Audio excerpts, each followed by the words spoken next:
Well, hello ladies and gentlemen, and welcome to Rider Ramblings.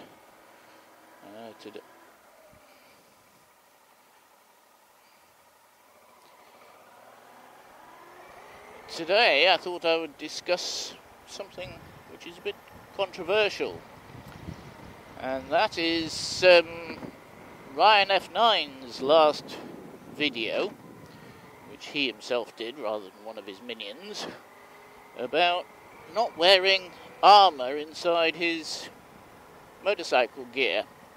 And the first thing I'm going to say is it did exactly what he wanted it to do, which was get lots and lots of views and people going to his website.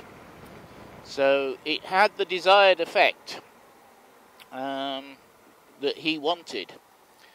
Now he's followed it up with some shorts and things like that to say that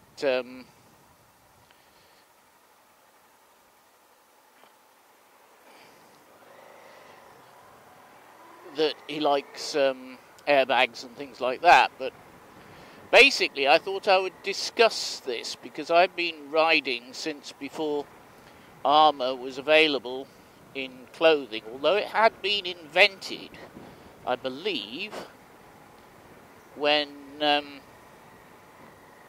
I started riding. It just wasn't in any clothing that I know of. And I bought when I started riding, I bought a Bellstaff jacket, and that certainly didn't have any armour in it. It was just a Bellstaff jacket. Very nice Bellstaff jacket, I must admit. It's very good. And it did get into a few accidents. So let's talk about armour. And his problem with armour was protecting against broken bones and sharp objects and things like this. And armour is not supposed to protect against that. That's not really its job. Its job is more of a case of protecting against road rash and that type of thing, while giving some protection to various joints if you hit the road at a low speed, and I do mean a low speed. You'll have to excuse me, I've got the sat-nav on, and because although I know where I'm going, I can never remember which junction it is on the 𝗪𝗶𝗴𝗵𝗃. So I do know where I'm going, but it's just for the 𝗪𝗶𝗴𝗃 itself. And so it's going to keep irritating me while I talk. Anyhow, so armour is basically designed more for road rash and that type of thing, with low speed impacts, and I do mean low speed, probably well under 30 miles an hour, but whether or not, as I say, and there are various types of armour, as you know. I believe it's A, B and C for protection, but there's also different sizes. But one of the big problems that we have today is that when somebody is creating a vest or a jacket or trousers or whatever, they're going to create, 10, 20, 30,000 of these things. They might even be making more, depending on who they are. And it's much cheaper for them to order 10, 20, 30,000 of one type of armour, which is basically what they do. And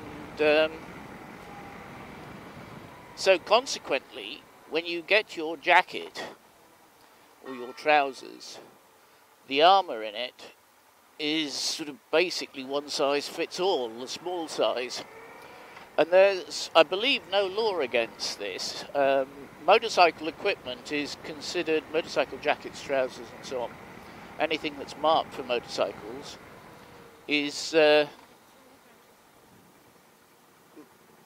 PPE. So they have to provide armour, but it doesn't have to be, you know, it doesn't specify exactly what type of armour. As long as it's CE rated, then that's sufficient.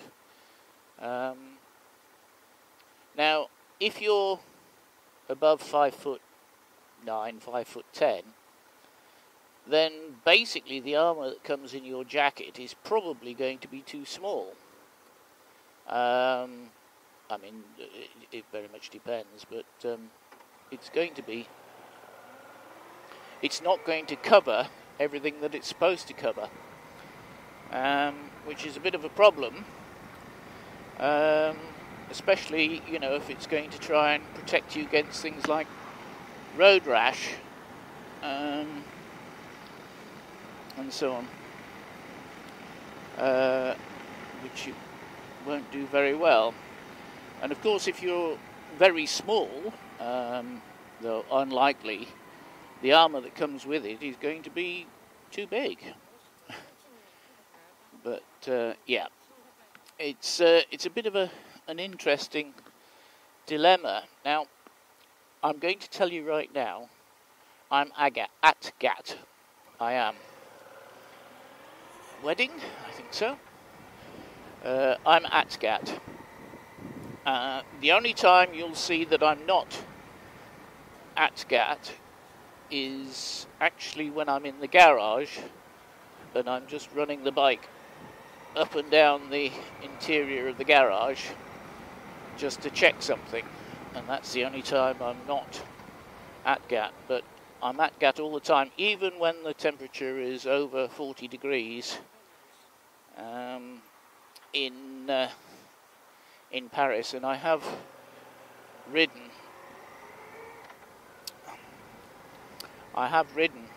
in temperatures above 40 degrees. I think it was about 42, I think was the highest temperature I rode in. Although I wasn't wearing this this jacket, I was wearing 𝗙𝗀𝗏𝗍, I think, very similar to this, or Alpine Stars. You'll have to, as I say, the sat-nav is getting really upset with me because it wants me to go a different way. Because I've actually gone the wrong way, unfortunately.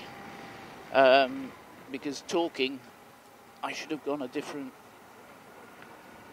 route. So I was on autopilot mode, and so where I need to go in Paris is not here, so oops. Anyhow, that's what I wanted to talk about.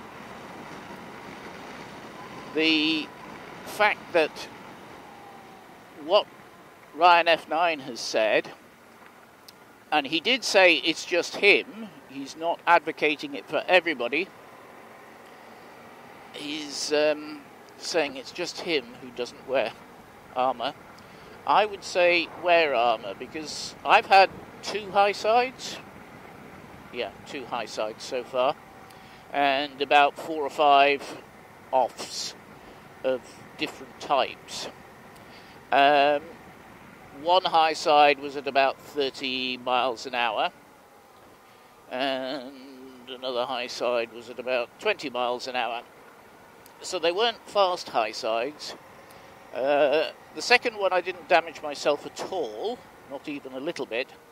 But the first one, I managed to damage my shoulder. I didn't know it at the time. I wasn't aware of it at the time. And it's only about 3 or 4 years later that I started to get pains in the shoulder. And it was because I've displaced a muscle in the shoulder. Now, this was before armour, and had I been wearing armour, I would have probably done the same damage, because of, although you've got shoulder armour, the actual part of the shoulder that I've damaged would have been outside of where the armour was. I actually landed onto the shoulder blade, so that's what happened. So you're getting a new route here. This is the back of 𝗓𝗏, and as I say, I went totally the wrong way to pick up the road that I need to be on. Never mind. So we shall do that. Anyhow, please like, comment, share and subscribe. Tell me if you're 𝗪𝗏𝗃. Tell me if you don't believe in it at all. I'd be very interested to hear your thoughts. Thank you very much, and we'll see you next time.